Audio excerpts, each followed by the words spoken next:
and welcome to F1 Rolling Start. We are so excited to talk about this week's episode. It's going to be absolutely insane.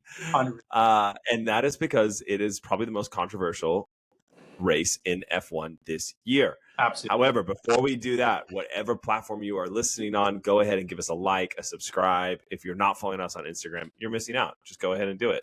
Message us. We'll message you back. We love engaging with the fans of the show.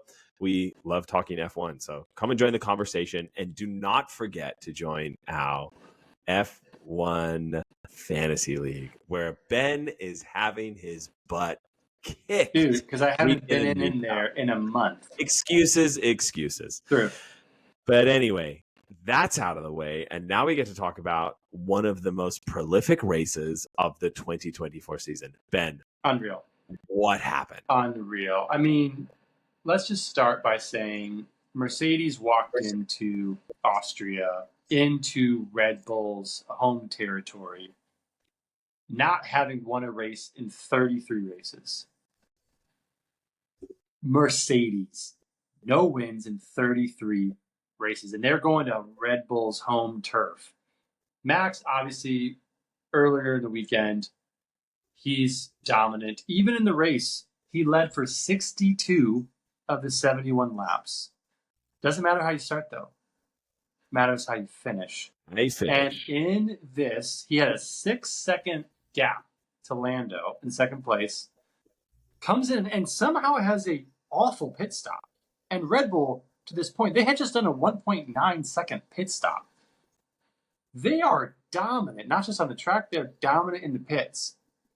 All of a sudden, Lando follows Max into the pits. Max has a disaster of a pit stop. Sticky back tire. Sticky back tire. They can't get it off. His lead is cut, and Lando is on top of him with a few laps left. If you watch the race, you saw Lando being the bigger man. I'm just going to come right out and say it. He raced according to the regulations. He raced hard, but he raced fair. There was a moment where he overtook Max. I think it was at turn 3. It's always weird with that track, which was the turns. Overtook him off track, gave the position back. He was racing hard, but he was racing fair. Max, on the other hand, was not racing fair. Was racing hard, was turning under the braking, ended up hitting Lando. They both get punctures. Lando gets damage. They both limp back to the pits. Lando has to retire. George Russell says, "Thank you very much," and walks home with Mercedes' first win. But that's not really where the controversy even ended. Because after the race, remember, Lando and Max are friends. These guys are buddies. Max refuses to acknowledge any fault here. And this is where there's been, I think, even the steepening controversy around, has Max actually changed?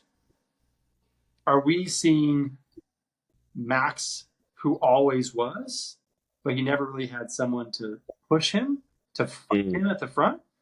Right. Are we just seeing him revert back to hard, dangerous, some would say, racing? Yeah. So that's. I mean, let's write in and say what I think Martin Brundle said it the best.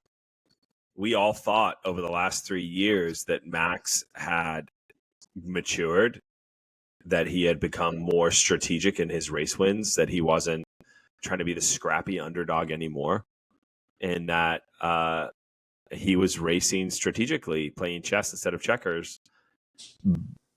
But the moment that his title is even sniffed upon by somebody else, all of a sudden, 2021, Max Verstappen comes out the gate. All over again. And it is not just elbows out. It is elbow pads with razor blades attached to them out. Yeah. And it's intense. It was intense racing. I'm all for good racing. I'm here for it. Absolutely. I think the thing that McLaren and others were lamenting a bit was we were robbed of really a photo finish. If Yes. they had raced hard but clean, we would get to the end where both drivers legitimately would be racing to the line for the finish. But because Max had reverted back to, again, razors on the elbows, elbows out, and ultimately he got penalized by the FIA for it. He got penalized 10 seconds. But all of it was so unnecessary, Ben. Like, of course it was. Lando had a 5-second penalty for track limits.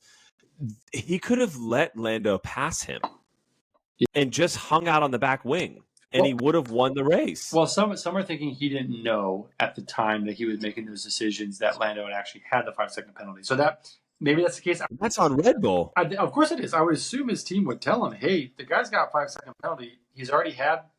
That's on GP, dude. He should have told him. He absolutely should have, because then Max can just say within 5 seconds and still wins because of the penalty. But obviously that happened. So, I mean, it gave me flashbacks immediately of 2021, which was 100% was a great season. Did you notice that every one of like we're fake reporters. Every one of the real reporters, every one of so trepidatious to talk about 2021. One point in time, so I watched the F1 channel, love them. Shout out to one of my favorite people is Jolyon Palmer. So he's a driver from 2017 Renault. He drove for them, and he's now one of their commentators, and he's awesome. And he just straight up brings up 2021, and you can see it on like Lawrence Barretto and Will Buxton's face. They're just like this. We're not supposed to talk about that. We're not supposed to talk about it. Because remember, Ted got canceled by Max for bringing up 2021. I do remember when he got canceled. Yeah. And so, it's the third rail of F1 right now. But everyone is now going, you can't talk about this without referencing Max of old. And the dichotomy that I want to discuss is in 2021, it was Lewis Hamilton, 7-time world championship, defending and fighting for the 8th world championship. Yes. He was on the trail to break records like never before. Yeah. Max was the kid who had nothing to lose and everything to gain. Absolutely nothing to lose. And he raced. Now we're in 2024. Max has 3 world championships under his belt. He's going for his 4th, which would bring him equal footing with Sebastian Vettel. Mm-hmm. And now in the running to becoming one of the greatest of all time.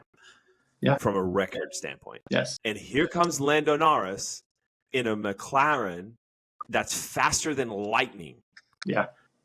And Max is going, no, this is my time. And I can't help but feel like, yes, it's bringing back 2021, but the roles are inverted. Oh, I don't know. That's what I think about. No, dude, you're absolutely right. That was all I was thinking about as Lando kept charging, lap after lap, kept diving, kept trying to get past Max. I just kept having flashbacks to 2021. Yes. And it's so fascinating how in F1 roles can change so quickly. Yes. And you can go from being the challenger to being the challenged. And how do you respond under that level of stress? And we saw, and Teddy talked about this, our teddy bear from F1, from Sky News. Love Ted. Ted Kravitz. He talked about, maybe, just maybe, some of the off-track stuff that has been happening and boiling under the surface that Max says isn't bothering him. He's just focused on racing. Between his father and Christian. Between his father and Christian, all this stuff is happening with the team.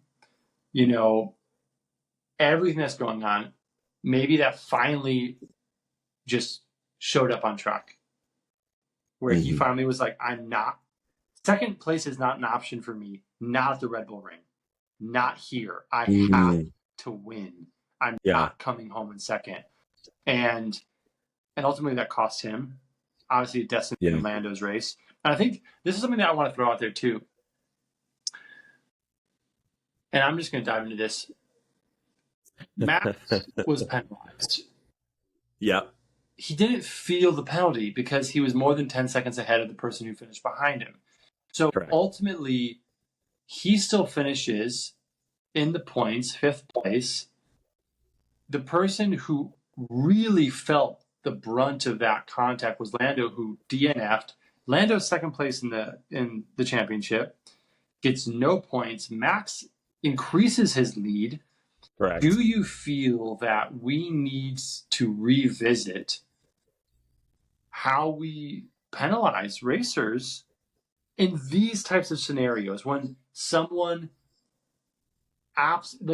crashes out and it's the fault of another racer? Do you feel like the 10-second penalty is appropriate? In this case, it didn't do anything. It wasn't a really good question. No, it's a really good question. I do feel that something needs to change.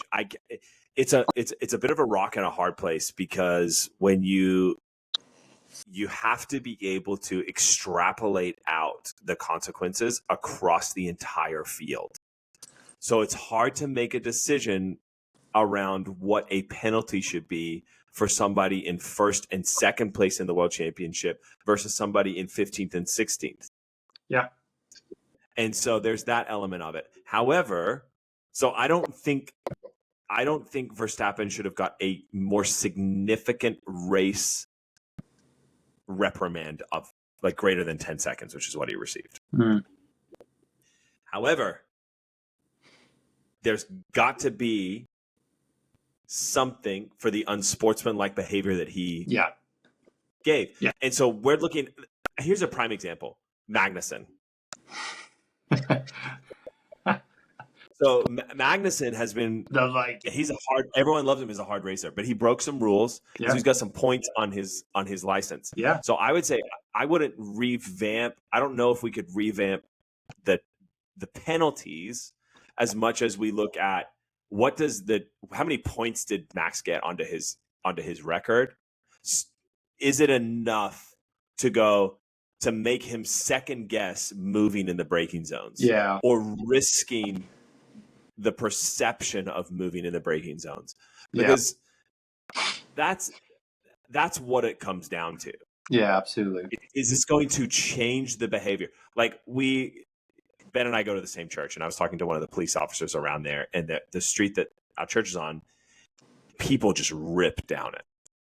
Yeah. And he goes, every other week there's a motorcycle cop giving out tickets. But people will not change until the consequence is greater than what they're willing to pay. Yeah. And so you've got people that are like, it's fine, just give me the ticket, because I'm going to run these stoplights and I'm going to do 55 in a 35 zone, and I don't care. And the same is for Max. He's going, okay, great. Yeah, I'm getting a ton of bad press right now, and everyone's like, it's the Max of old. But at the end of the day, Lando got 0 points, and I move ahead in the championship. Yeah, and absolutely. What are the history books going to remember? Are they going to remember my bad press day, or are they going to remember the fact that I'm an 18-time world champion? I think that's a fantastic point. And I think right now, the way that some of these penalties are structured, it's not a deterrent. There's no deterrent to Max because he knows, well, I've put in soft ons, I've got 10 more laps. If 100%. There was the risk of there being a gap, I can create a gap so that this 10-second penalty has really no effect on me. Meanwhile, runner-up in the championship, his race is decimated. And this is the crazy thing about Lando, too. Like, Lando arguably could have / should have won the last several races at this point. So now we're looking at there's so many variables there. But could have in Canada, in Spain, if he could have, and then again, in Austria, if he had won those races, we'd be looking at a far tighter championship. Far tighter. Yeah. But again, this one, I think, is the one that has the most impact to the championship because he didn't score any points. So anyway, I think that's something that I've been thinking of is this feels like Max of old. And again, in an interesting, almost indefensible kind of way, because it's different, maybe psychologically for us as a viewer. and I've been a fan since I started following F1. It's one thing when the challenger is the one who hard races. That's one thing. Because you're like, yeah, go get him. That guy's got all the championships. We don't care about him anyway. Like, we want you to win. It's another thing when now you're the one on top who's cutting corners, who's not racing according to regulation, who's trying to squash the up-and-coming challenger, but doing it in a way that's not actually according to the regulation. That's a different thing. And psychologically, it's hard to get behind that. Yeah. Even as a fan. Yeah, that's a really good point. And I think, to me, what you and I were talking about the Martin Brundle, who's like a god. Let's just I love Martin Brundle. He's so a sassy little queen, and he is just fantastic to listen to. Also, we didn't talk about the fact that Crofty wasn't there this weekend, I literally, as soon as I was listening to Sky Sports, their podcast leading up to it, and God, I forget the name of the guy who's commentating because I disconnected myself. No one cares. It's not Crofty. It's not Crofty. But like they were like, he was like, "Oh yeah, I'm gonna be at Austria this weekend." I was like, No, go home. Get sick. Like, it was the first time I had wished COVID upon somebody. I was like, no, he needs to get COVID so Crofty can come. Come on. But yeah, exactly. Bar. But here's the thing. So Martin Brundle had made several references around. Number one, he had said Max Verstappen is probably one of the greatest F1 talents he's seen in the last 40 years of being apart. Just a big comment coming from the fact that this man was an F1 driver for several years and has been in the business for a very long time. And we're talking about someone who has commentated, reported, and been on the likes of Michael Schumacher and Lewis Hamilton and Sebastian Vettel and Mark Webber and some of the most incredible drivers of the last 40 years. Like, that's nuts. And for him to say Max is one of the greatest, and which he stands by as well. He said, however, it was clear that it's no longer the mature. It wasn't necessarily the mature Max we thought that happened. It is Max 1.0. Now, he had made some references to Lando in his racecraft and that Lando needs to mature and he needed to maybe not dive bomb so much and take his time and bide some of that, which I can see, yes, in theory. But, sorry, Martin, the thing that makes... We know more, Martin. I know more, Martin. I do wonder if it was a calculated risk that Lando took. Because, not to dredge up 2021, but let's do it. Do you remember the moment where Lewis said, I'm not going to move in the braking zone because he moves in the braking zone anymore? But which race was that? All of them towards the back half of the season, whenever they had contact, whenever Max would make like a sketchy move. Freaking Monza? When Max went over top of Lewis? Yes. Dude, and it's because everyone on the grid knows that it's one thing to keep up with Max. It's another thing to pass him. Yeah. It is another thing to pass Max Verstappen because he will use every gray area he can find to keep you behind him, which is one of the reasons why people love him. Yeah. But also is one of the reasons why we have weekends where we do now where people get caught out for the wrong reasons. Yeah. And I think Lando was sending a message to Max after because Lando called it out on the radio. He's moving in the braking zone. He did. He's moving in the braking zone. Several times. He's moving in the braking zone. Sends it in the braking zone that he had commented on several times that he's moving in. Lando knew that he was going to move again. Yeah. Lando took the risk. Immature? Maybe. Strategic? Well, I think he's more... Maybe he's sending a message. Yeah. No, we have so many more races to go. We're not even halfway through with the season. Lando's sending a message. You want to race like this? That's fine. I'll be right there to take you out as well. Yeah, no, I think Lando knows exactly what he's doing. Sky Sports in the recap was going through, and I'm just going to say it was turn 3 up the hill where he dive bombed him each of those times. Maybe it's turn 2. They recap like the three laps where he dive bombed. In the first one, he was really close to Max, and Max moves in the braking zone. The second time, he's a little bit further away. The third time, he's actually way further. So he's reporting the movement, but he can no longer trust that Max is going to actually follow the regulations. So he's actually being strategic about where he's going to go and where he's going to try to pass him, and picking his braking spots really strategically. I think Lando knows exactly what he's doing, and I think you're 100%. He is putting his foot down and saying, "Hey, it's you and me. We're 1 and 2 right now. We're not even halfway through. It is possible for this thing to flip. I can actually, mathematically, I can go for this. And I'm going to freaking go for this." Not can. He's going to. So, and again, this is where it gets challenging that he's had the results he's had over the last several races, because it's been Canada second, Spain second, now a DNF. Imola, he was second. Obviously, Miami, he was first. China, he was second. I mean, he's been second or first, with the exception of Monaco, since China. Yeah. And so, all that being said, I mean, I think it's race on. I think, I had hoped that Max had matured.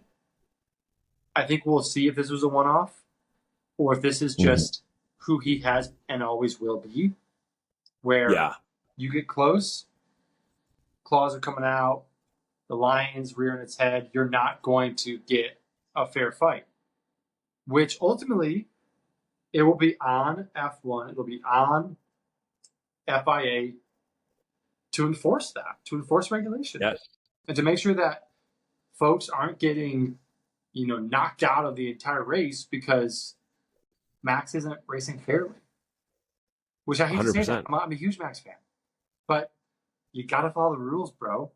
And when the entire world is saying, bro, hey, you aren't following the rules here. You weren't in the right. Yeah. So anyway, can we talk about Checo? Yeah. Can we talk about Checo for a second? Okay. We should not talk about Checo. No, we're going to talk about Checo. We're going to talk about Checo. Okay. Someone's got to give Checo a break. Imola, no, we can't give him a break, bro. Imola, he's 8th place. Monaco, DNFs. Canada, he DNFs. Spain, he's 8th place. He only finished in 7th this race because the top two crashed out. He would have finished in 9th. 100%. He was 54.6 seconds behind Russell. 54.6 seconds in a Red Bull. What is going on? His teammate had a 6.5 second pit stop, a crash, and a 10-second penalty. And still finished ahead of him. That is literally unacceptable. Dude, I don't. What is happening? Here's the thing that I want to talk about when it comes to Checo. Okay, yes. There was a lot of talk coming into this weekend that Danny Rick was going to not even make it to the end of the season, and that Helmut Marko was going to pull him because Danny Rick's, basically the love child of Christian Horner. We all love Danny. We can't just. Liam Lawson has been told by Helmut Marko that he's going to be in a seat no matter what. And there's beef going on between Helmut and Christian. And so there's all this junk going around with Red Bull. Of course. They're a cluster. Dude, right now. They're not in a good space right now. They're not in a good space. But here, Danny performs this weekend and Checo doesn't. My thought is, dude, they could bump Checo. They gave him a 1+1, but everyone knows that contracts in F1 mean nothing, contracts in Red Bull are as good as a piece of gum. Dude, they're meaningless. Here's the thing, dude. Ferrari. Okay, so in the constructors, Red Bull is 355 points. Mm-hmm. Ferrari's 291. McLaren's 268. Mercedes has even jumped 196. 196. So I mean, there are Ferrari, McLaren, Mercedes, and now Mercedes they've turned the corner. Toto, when he was talking to Teddy, said of Hammy, we're going to win a race this year with him. Oh, 100%. Mercedes is turning the corner. I still think it's going to be Silverstone. Dude, I'm telling you, here's the thing. Red Bull, they do not have any guarantees when it comes to the Constructors' Championship. Even with the Drivers' Championship, it's very much so in play. We're only halfway through the season, Ben. Dude, I'm telling you, they need a second driver who is performing. And I'm sorry, finishing Checo is not 8th, DNF, 8th and 7th, which should have been a 9th, is not performing in a Red Bull. And so there was complaints from Checo about the speed of the car. And he was just like, this is going so slow. What's going on? I mean, but at the end of the day, like you said, how is it that your teammate crashes, has a 6-second pit stop, and still gets a 10-second time penalty and still finishes in front of you in the same car? So I think you're absolutely right. I think if Danny can keep on this plucky pace that he's on of getting some points, because Danny had a great weekend. Johnny had a great weekend. He got points. He outscored his teammate. He did exactly what he needed to do this weekend. Dude, and Christian loves Danny. Checo loves Danny. Oh, Christian loves Danny. And everyone loves Danny. And Danny brings a lot of money. Question. Does Christian love Danny more than Checo? I think he probably does. Here's the thing that Red Bull needs. It's what you said. They need someone that is going to pick up the points. Now, I don't think Danny is that person based off of his performance so far this year. I don't think he's that person at Visa, Cash App, Zelle, Venmo, RB. I don't think he's that person there, because clearly that car is picking up, bottom of the points. So you think if they put him in a Red Bull, he'll pick up points? I think you put that boy in a Red Bull. We saw his test last year at Silverstone in the Red Bull, in that car. The RB20. He was, a 10th off of Max? He would have been on the front of the grid. Now, again, obviously things change.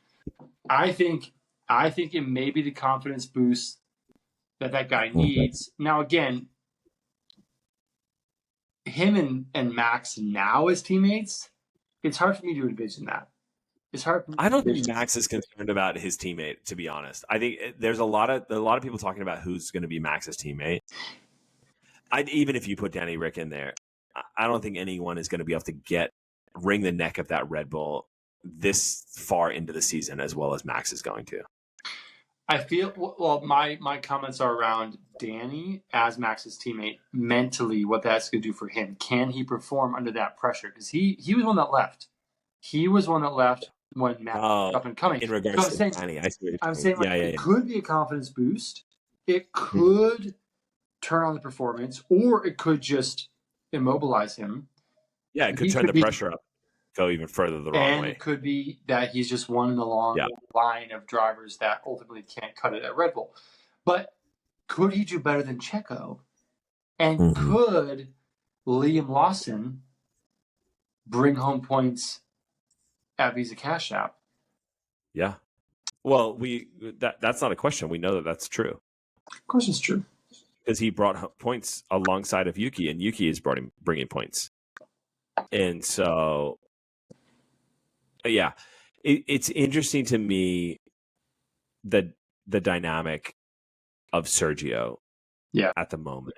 And I think with him, I think you nailed it. They need someone who's picking up points. If Mercedes continues on this trajectory, they're coming. They're coming. We're looking at 6 different cars any given weekend that could take significant chunks of points. Well, I mean, 8 different cars, right? Red Bull, McLaren, Ferrari, and Mercedes. That's 8. Yeah, 8 different cars. 8 different cars. But at the moment, it's 7 different. At the back. Aston's gone. But it's not 8. It's 7. You're looking at you look at the way that I look at it. You've got Lando and Oscar. Dude, Oscar. Had Oscar not botched track limits, he could have outqualified Lando. He could have he would have picked up what George did this weekend. Okay. So Oscar is on the brink. He will win a race this season. Absolutely. I am 100% guaranteed. If he wouldn't have gotten his penalty for this weekend, he hypothetically, and you can't obviously hypothetical, but he could have won this race. 100%. Yeah. You look at Ferrari, you've got Chuck and you've got Carlos. Carlos has everything to gain and nothing to lose this season with how he drives. And Chuck is nothing to snuff at. Yeah. You've got a 7-time world champion and George, who's trying to establish himself as the true and right Mercedes heir to the throne of team leader. And then you've got Max Verstappen and a dude who qualifies in 9th. 4 races in a row. So we don't have 8 cars. We have 7. We have 7. Right. And that has got to be at the forefront of Red Bull's mind going, if Max has a moment where he tangles with Lando, if Lewis is back up there, do you think Max is going to let Lewis pass easily? Oh. No. Dude, Max 1.0. We're going to go to Max 0.5 if this starts happening. I am hoping for the day when we actually see Lewis and Max racing again. I hope it's this season. It could happen. It could be this season. It could be this weekend. It's Silverstone. It is Silverstone. Never underestimate Lewis Hamilton at Silverstone. Okay, we have literally spent 31 minutes talking about Red Bull because there's so much freaking to talk about. I'm going to ask you one more question, and then that'll be all about Red Bull. About Red Bull, but it's Red Bull and McLaren, so I'm going to cheat here.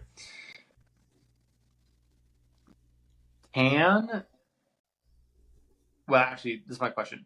Now that Lando is a genuine competitor, yep, are Max and Lando still able to actually be friends? Because they are friends. No. Yeah. No. You know what? I that's the dramatic response. I don't think so. Is there a possibility? Yes. That 2 championship contenders can actually be friends. I think they can. Here's why I think it can. And this is to Max's credit, which you know is not easy for me to do.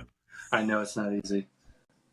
After the race, Lando stuck to his guns and said, I know how I raced. I braked in a straight line, yada, yada, yada. Max moved, and I was just hoping to get the same kind of, reciprocity, basically, to the way that I was racing. I'm racing by the book. It's hard racing, but it's fair racing. Max, after the race, was told by his team that they couldn't believe that Lando did that or that he got a 10-second penalty. They set him up to be in a place where he should be pissed off and angry for the fact that he was penalized for whatever happened with Lando. And as a man in the cockpit, that's what you want to hear. However, after the race, in the interviews, he was like, I haven't had a chance to review it. I haven't had a chance to look at it. And so I think we will be friends again, because if I'm in the wrong, then I'm in the wrong. Yeah.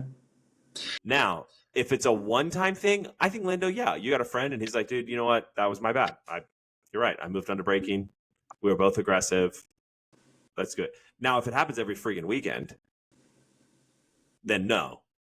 But as of now, I think if they conduct themselves in the way that Max alluded to the way that he would conduct himself after those post-race interviews, then 100%. They've known each other since they were 10. I know. Or younger.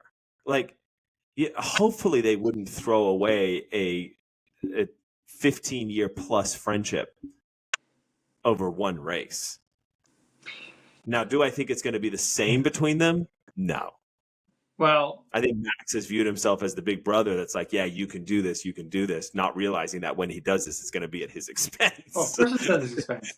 Yeah, I mean, it is ultimately a rivalry. And I think this is God, I'm so glad the F1 season is turning out the way it's turning out. We said this last week.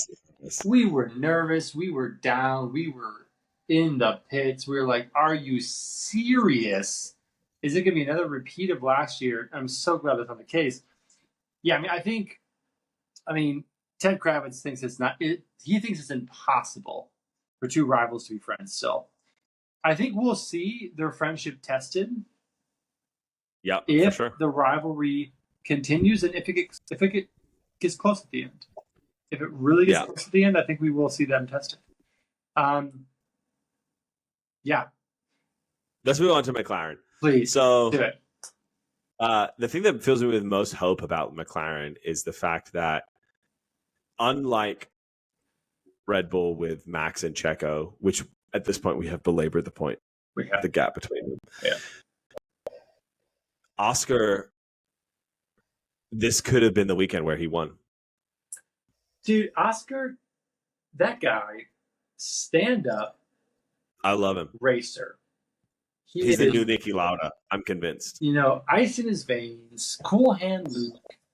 Any of the names we can throw at that guy. Just a stand-up racer. And he only finished 1.9 seconds off of Russell. Yes. Couple more laps. Yes. He would have beat him. Couple more laps or a better starting position, and he would have beat him. Yeah. Ultimately. And that was, and I think I just get so excited when I think about him because it is his second season in Formula One. And he is, let's go down the field. He is more exciting than Logan Sargent. He is more exciting. Sorry, I'm starting at the bottom. He is more driver of 20? Yes, Logan Sargent. Mm-hmm. But Logan Sargent has been in this for 2 seasons. Like, where he's more exciting to me than Alex Albon at the moment. Yeah.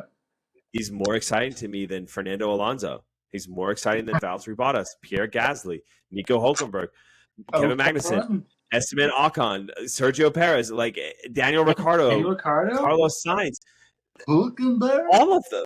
Lance Stroll, all of them. You didn't mention Lance Stroll. You didn't mention Nepo Baby. That's a given. That's a given. He's down there with Logs, and to me, I'm going, man, this guy's future is just insane, and it's so understated every weekend. And it's just like air. This guy. It's going to be a surprise when he wins. Everyone's going to be like, I didn't see it coming, but I did. What do you mean, dude? He's already had 2 second places this season. Yeah, but he never get. I just feel like he doesn't get the lime. He doesn't get the light. Well, it's not the flashy story. It's not the Red Bull. It's not. There's no like scandal attached to him. So he never gets the. Dude, or history. There's no Danny Ricciardo. Is he going to make it? Did he make the wrong decision in 2018? It's haunting him. There's none of that for Piastri. Is it Red Bull? Are they making this decision? Is Max cracking under the pressure of Horner and Yas's disagreements? And Helmut Marko at it again with the leaked emails. None of that. And so it kind of goes under the radar.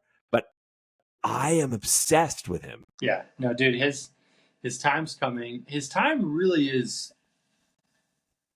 in some respects, kind of already here in the sense of his racecraft. Yeah. In the sense of his finishes. And again, in the sense of him and Lando as just a 1-2 punch. My God. 100. Here's the thing about Oscar, and this underscores the difference between McLaren's second driver and Red Bull's second driver. Right. When your lead driver, Lando, DNFs, your second driver places second. Boom. When Max gets in a wreck, Sergio's barely hanging on to the point. Yes. Sergio was fighting the Haas's. Let's talk about that for a second. I know we're not supposed to be talking about Red Bull, but that's the difference that we're talking about. And in this season, where points are so vital to the end result. Dude. Haas? We're looking at Mercedes as suddenly, after a abysmal start to the season. Oh, yeah. Is 196. They're in the game. Dude, they're in the game. Ferrari, McLaren, Mercedes, they're all the top 4. Any of those could change mathematically. Correct. Aston is lost in the middle. 100%. They're way back. Aston has joined the inevitable area of Alpine. Yeah, they are Alpine this year. Welcome. They are Alpine Welcome. this This year. is the area that we have occupied for the last 10 years. RB, Honda, Visa, Cash App, Zelle, Venmo could hypothetically catch Aston this year. Yes. Aston's at 58 points. RB is at 30. Yeah. So they're now in contention. And Haas has put itself in the conversation at only 11 points behind RB. So it's nuts. We've got the top four, Red Bull, Ferrari, McLaren, Mercedes. We've got the middle three. We've got a genuine middle pack dogfight. Aston, RB, and Haas. And then we've got Renault, Alpine, Williams, and then Kick, which Kick is just a joke. But no, Haas put itself 10 points ahead of Alpine, which this was a race that Haas executed perfectly. Yeah. They made the 100%. stops at the right time. 100%. There was a moment where their drivers were racing, but ultimately they settled that, and they came home with a haul of points. Yep. 6th and 8th place, their highest finish in like 2 years. And now they have firmly cemented themselves ahead of Alpine. They're solidly in 7th, and they're breathing down 6th place. I mean, it could not have went better for Haas this weekend. Couldn't have. 100%. So now I think and they raced well, they raced clean, and that's exactly what the teams in that area of the field need at this point in time. Yeah. It's F1 is about talent, it's about hard racing, it's also about luck. And this was a weekend where you have to be positioned to benefit from luck when it presents itself to you. 100%. And so Haas was in the position. Aston wasn't in the position. Alpine wasn't in the position.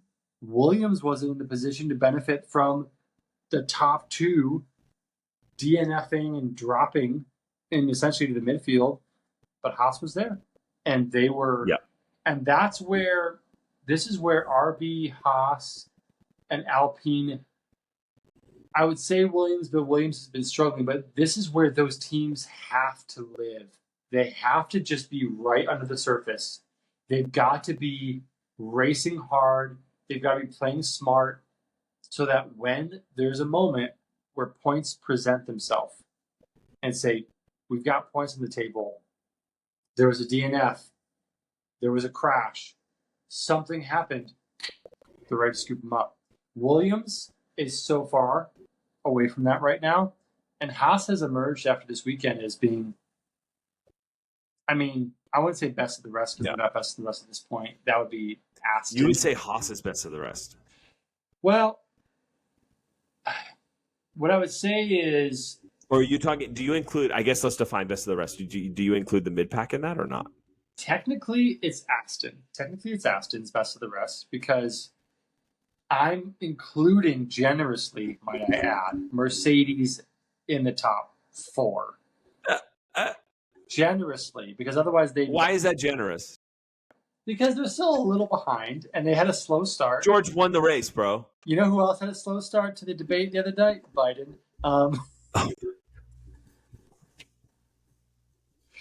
Mercedes is much different, but they had a slow Mercedes start. Is cutting Medicare.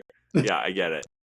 Mercedes has, okay. So I'm including Mercedes with McLaren, Ferrari, Red Bull because they're contenders. I'm saying Aston is best of the rest, but Haas is very much in contention, and Haas is they're best of the backfield or the back markers, shall we say? So Alpine, Williams, Kick. Haas is the one leading the charge there, and if they continue to just be smart, be strategic, I think they have the chance to even bump up to 6th place this year from 10th last year. Interesting. I think they do. I think they could catch RB. Yeah. At this point, it's mathematically possible. It really is. That will be interesting to watch. How That's the my midfield. take on Haas. Yeah. You don't think it's Haas? No, that's my take on Haas. I think Haas could catch RB. by the end of the year. I don't think they're going to catch. I think if they continue at this rate, yes. And I think if we have the sporadic Daniel Ricciardo that we've experienced the first part of the season, then yeah, I think that's the contributor. The reality is Yuki deserves that seat that he just locked in because he has been so consistent this year. He's been so consistent last year.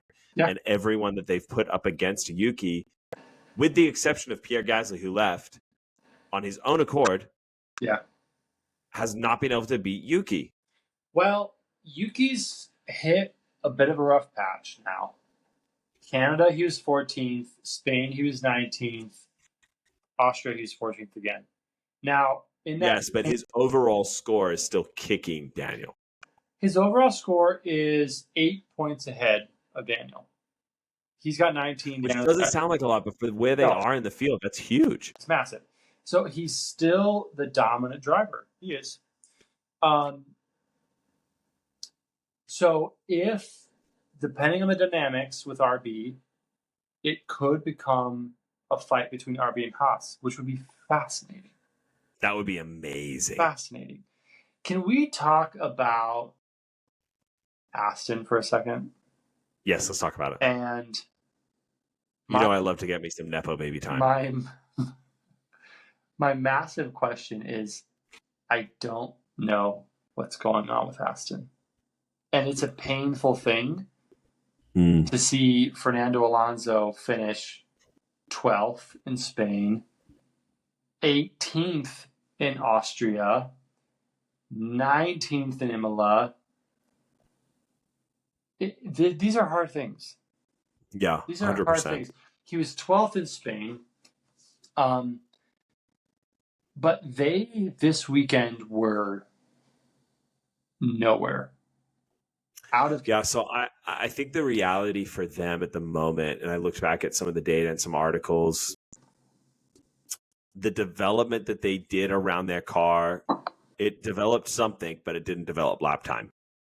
It was a change, all right. Oh, it was a change. Wasn't in the right direction.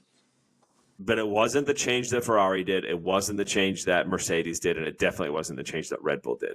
No, not at all. All of those cars, those teams that I just listed, made significant increases in their lap time, significant leaps and bounds in aerodynamics,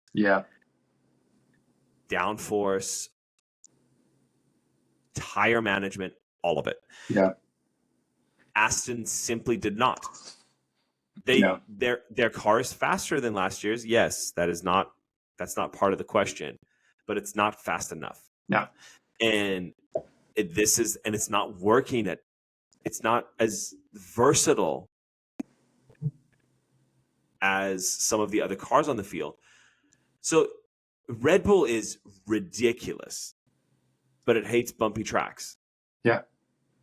And so we know that. But because it's so redonkulous at the tracks that aren't bumpy, they're still winning. Okay? Yeah. So that's fine. Mercedes has figured out a way to keep their car balanced where whether it's bumpy or slip, they can somehow figure out how to get their overall lap time down. And now they're just working to increase that across all tracks. Mm-hmm. Ferrari, they have their strengths. McLaren has their strengths. Aston doesn't. No, dude. They can't figure it out. No, they are. They're good. They're good one weekend. They're above average the other, and then they're just straight up bad. Yeah, no, they've really, really struggled. I mean, the highest place Fernando Alonso has gotten has been 5th place, and that was in Saudi. Which is a bespoke racetrack. Whereas last year, Fernando was placing 2nd, 3rd, regularly placing in the top. And so... Well, we came into this year thinking that it was going to be a fight between Red Bull, McLaren, and we thought Alonso would be in the mix. No. Along with a Ferrari and we didn't think Mercedes was going to be anywhere near it. I will say that has been a pleasant surprise Mercedes. Pleasant for Well, you? Yeah, because it's competition. I want to see competition. I want to see Max and Hamilton race. I don't want to see Hamilton wherever he's been staying there. I want to see him at the pointy end. I want to see him going hard racing with Max. What a dream that would be again. Yeah, exactly. But so as disappointing as it's been with Aston falling off and really again falling into no man's land, where they are firmly where they're at. Mercedes has 196 points. They've got 58. They're not catching Mercedes at this point. Right. Getting to the point where it's almost, even though we're at the point of the season, unless something radical happens with Aston, you know why they're not going to catch Mercedes? Because they have one driver. Yeah, exactly. They don't have two drivers. They've got one. They're Red Bull without a Red Bull car. Yeah, that's absolutely the case. And absolutely the case. That's so just is what it is. They're done, and they're at risk of being overrun at this point by Visa Cash App. So, can we talk about Mercedes for a second? We haven't actually talked about Mercedes. Man, I would love to talk about Mercedes. Talk about you people. Freaking George Russell. Dude, I listened to our last episode. Talk about being there to sweep up the crumbs. We were hard on George last episode. We were questioning his ability to be the number one driver at Mercedes. We were questioning his ability to. I'm still questioning that. Well, of course. I'm just glad that he had a car to be able to. Let's not try to over dramatize something. Not gonna over. He was having a boring race. Of course he was. He was nowhere. He was hanging out in third place. He was no. But remember what he said at the beginning? I think it was in the press conference or in qualifying. I can't remember where it was. They're like, "Do you think you're going to go for a podium?" And he was like, "Man, McLaren and Red Bull, they seem to have a lot more pace. I'm just hoping I can sit back and they do something and I can take over." And sure enough, he sat back. He held his position, and it wasn't an easy fight. It wasn't an easy position to hold in the beginning. That's for sure. Yeah, and it wasn't an easy position to maintain because Oscar did have a very strong race. Obviously, Hamilton was right behind him as well. And so it wasn't an easy position to hold, but once he had it towards the back half of the back quarter of the race, it was a solidified third. He was holding it down to get the podium, which is great. And it's George. He needs as many podiums as he can get. We're not looking at one of the most established and prestigious drivers in F1. But when those two came together, can you imagine being him and coming around the corner and seeing a limping Lando and a limping Max and just going, what? And Toto coming over we can win this, George.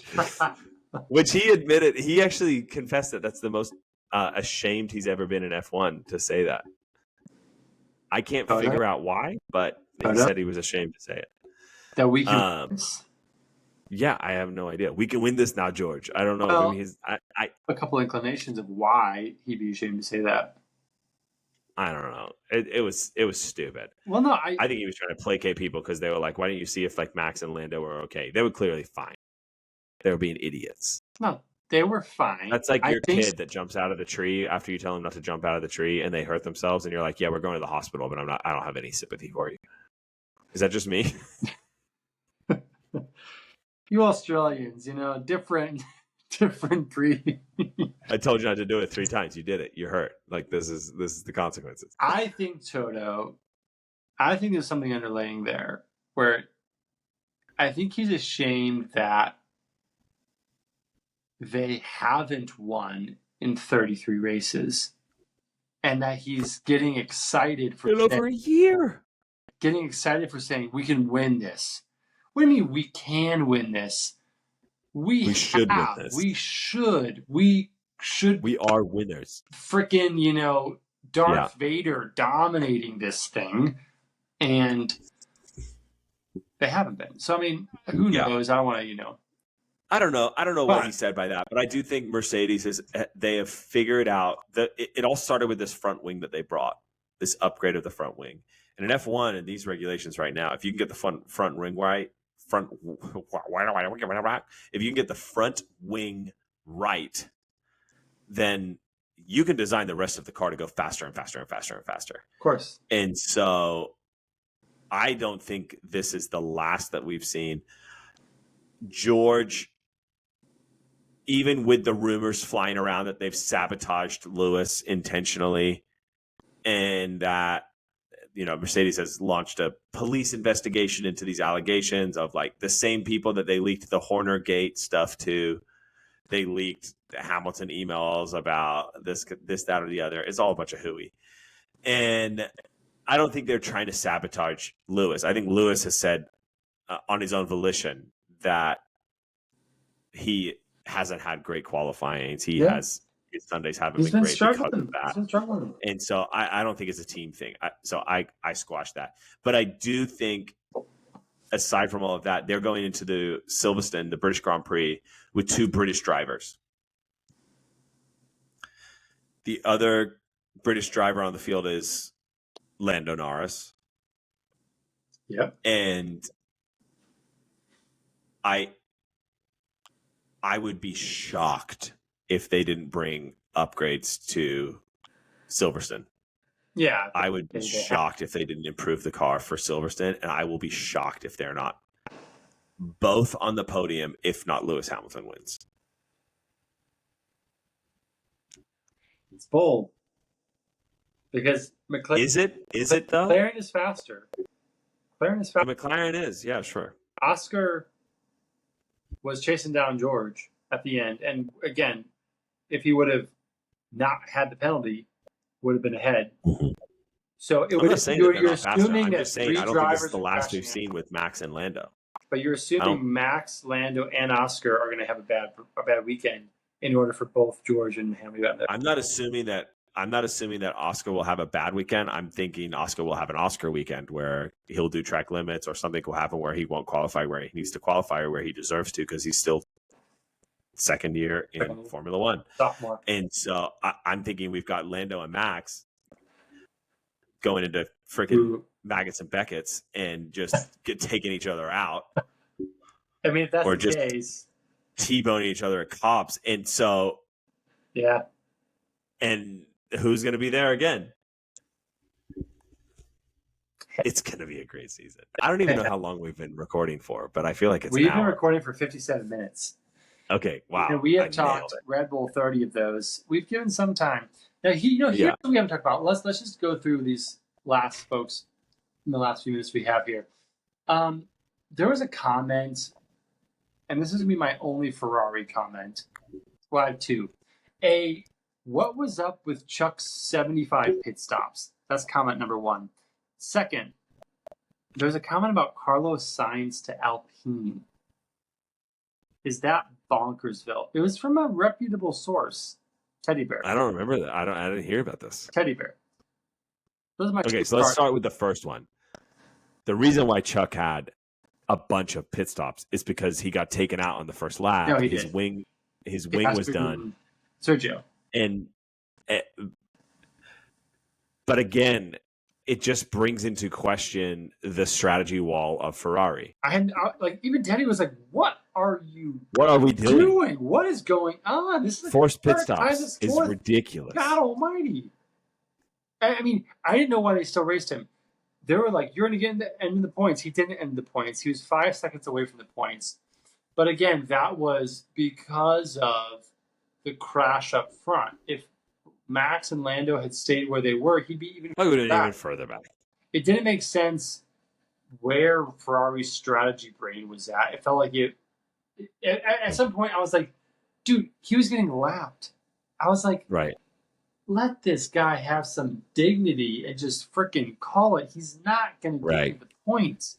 So that's a good point. That was my Chuck thing. Sainz, I think, was lucky. But George, talk to me about the Sainz Alpine thing. What are you talking about here? Teddy threw it out into the ether and just said, "Hey, is Alpine now, because they seem to have lightened their car a little bit and they're actually getting points." We haven't even talked about Alpine yet. Although I do love when Alpine goes at each other and just starts racing. Just back. Everyone's surprised. I called it. Alpine is back where they're always going to be. They're in the middle of the pack. Well, I mean, yeah, but now Haas has said, okay, Alpine, bye-bye. But when you're looking at Williams, or you're looking at Alpine, or you're looking at Kick Sauber, Kick is 0 points, Williams is 2 points, Alpine's 9 points. If you're Carlos Sainz, yeah. you're trying I did hear about this. Yes. an educated guess. I know Kick Sauber is going to be Audi eventually. They are terrible this year. They are so bad. We're not going to talk about it today. There's nothing to talk about. There's literally nothing to talk about. They get the Yawn Award for this week. 100%. There's nothing. So, and then Williams is terrible this year. Oh, this is bad. They're so Alpine at least is putting up a fight, and at this point, the drivers are getting towards the points. They're getting, Gasly has scored in 3 of the last 4 races. Yep. Ocon has scored in 2 of the last 3. Ocon. So they're picking up points. Yeah, they're at the back, but guess who they're replacing? They've replaced Aston Martin. Yeah. They're now the 5th. No, I think there is some thought around. Really, there's 4 places that he could go. There's Alpine, Williams, Kick. He's not going to go to Haas. Haas is set on Ollie Berman. Yeah. And Ollie Berman and Haas. I don't think he's going to go to Haas. It's not a fit for him. The American team and the Spaniard, it's not a fit. Yeah. No. So the question comes down to, do we want to go long-term, which all 3 of those teams are long-term buys. And so Williams was trying to coax him with the idea that maybe Adrian Newey would come and work for Williams, which is not going to happen. And Kick is trying to lure him with the fact that it's no longer going to be Kick after 2025. It's going to be Audi, and it's a works team, and they want to build it around him. Okay. Man, that's a big variable of possibility. Massive role. And there's Alpine. Okay, well, maybe I can just go to the team that's been that has defined mediocrity for the last 10 years, and I could go hang out there. My question is, our sources are saying that he denied a 1-year contract at Mercedes. What an idiot. Why in the world what an idiot. Would you deny a 1-year contract at a top team to then go into a new car regulation in a great team? Because you're basically signing up for the fact you're signed up to get forgotten. You are. You go to a Williams, you go to a Kick, you go to an Alpine. You're signed. How many people have been talking about Pierre Gasly and Esteban Ocon other than the crashes that they made or the terrible team? It's only bad press for the majority. How many people are talking? Magnussen he's out of a job next year. The Alex Albon and Logan Sargent, they were hot news last year. It's old news now. Yeah. The car hasn't progressed. Go to Mercedes. Dude, take the for a year. Rip like you're ripping now. In a car that looks great. That's beating the car that you drive now. Not every weekend, but on most weekends. They've turned the corner. And go into the 2026 new regulations still with the hot stuff that you are right now. Yeah. Instead of going in forgotten and with the questions of what could have been had he stayed at a higher team. Go stay at a high team. Take the year. It's the more difficult route because you're signing up to go, man, I got to tough it out I'm proving myself again versus I've got 3 or 4 years to cushion my career and, possibly make it with Sauber or possibly make it with Williams or possibly make it with Alpine. Or just go, no, I'm going to go in there because I'm confident in who I am and the driver that I am and that I want to be a world champion. And I'm going to go beat George for a season. Yeah. And then I'm going to go and get that Red Bull seat. And I want a 2-year contract. Yeah. That's what he should do. He should. I mean, not go to friggin' Alpine. Well, look what happened to Gasly. Like that's the most heartbreaking thing for me. I love Gasly. Well, I mean, I was rewatching the interviews after the race, and Nico Hulkenberger, he showed up on the interview, and I was like, I haven't seen this guy in like 2 years. Right. Guess what? They don't show those interviews because they're irrelevant.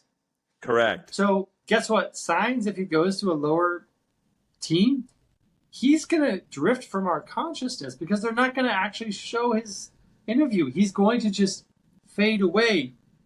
And it's a huge risk. Massive.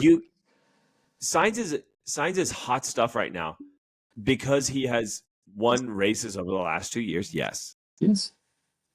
But that is not the only reason. Reason number one, he drives at Ferrari, one of the most recognizable, prolific, and popular teams in the history of the world. Great. Reason number two, his teammate is one of the arguably best qualifiers, one of the contenders for world champion.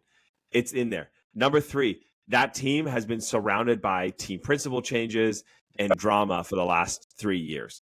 Okay. Number four, it's the only team that started this year fighting with Red Bull and has been at the pointy end of the field. You take all of that away, all you're banking on is your reputation. You lose Ferrari, you lose Chuck, you lose the pointy end of the field, and you lose the drama because you're at Alpine. And all you have is the name Ryan Reynolds, who never goes to a race. I think Ryan was just writing off his investment. Yeah, he used it. He used his current Alpine investment as a taxable write-off. I think so. You're right. I don't know why he would turn down a Mercedes seat, period. I think he probably turned it down before they had some change of form. And especially if they start... Go back, Carlos. Dude, go back. Dude, go back on your knees and just beg for that seat. God, wow. Well, I mean, we will still see where he ends up. We haven't figured that out yet. He hasn't figured that out yet. No. But that'll be fascinating for next season. Yeah. I think it will end up being either Alpine or Audi. I don't think he'll go to Williams. Yeah. Yeah, I think so as well. Either way, to me, it's a loss. I think Williams should be at a top team. I think he should be fighting at the pointy end of the field. I mean, his results this weekend were great. No, fantastic. Third place. They were fantastic. He's great. Multiple podiums. A race win this season. He deserves 100%. To be at the front end.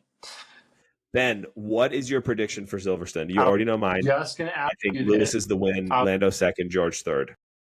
Lewis the win, Lando second, George third. That's yours?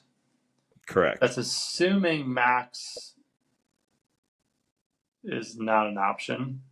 Assuming Oscar is out of the picture. Assuming Chuck and Sainz are out of the picture. Yeah, I didn't ask for commentary. I asked for your prediction. I don't need you to analyze my commentary.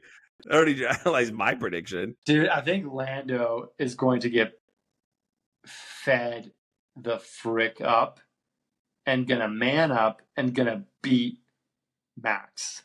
Okay, so you think Lando wins? I think Lando wins. So we're going Lando P1. I'm gonna go Lando P1. What a story. I love it already. I'm gonna go Lando P1. I'm gonna go Hammy P2. Wow. I'm going to go Max P3. Interesting. Okay. That's not going to be right. That's just what I would. One of us will be wrong, or both of us will be wrong. It is highly unlikely that either of us will be right. I don't think either of us will be right. And on that, I think it's a great way to end this current podcast.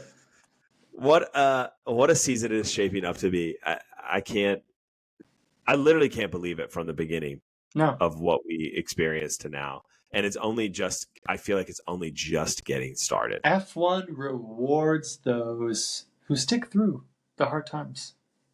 And we have committed to stick through the hard times. And it has turned out to be a fantastic season so far. Yes. And as a Mercedes fan who has been living in the doldrums You for the have last dregs. 33 races, I can tell you it is a good day in F1, and it's only going to get better. We will be back to talk about everything that happens at the fastest racetrack, the funnest racetrack, the best racetrack, in my opinion, Silverstone, the British Grand Prix. The only one that is better than the British Grand Prix is Austin. True. Because in America, we do things better than everyone. On that note, we will let you go. Don't forget to follow us, like us wherever you are. Appreciate y'all. Have a great time. See you, folks.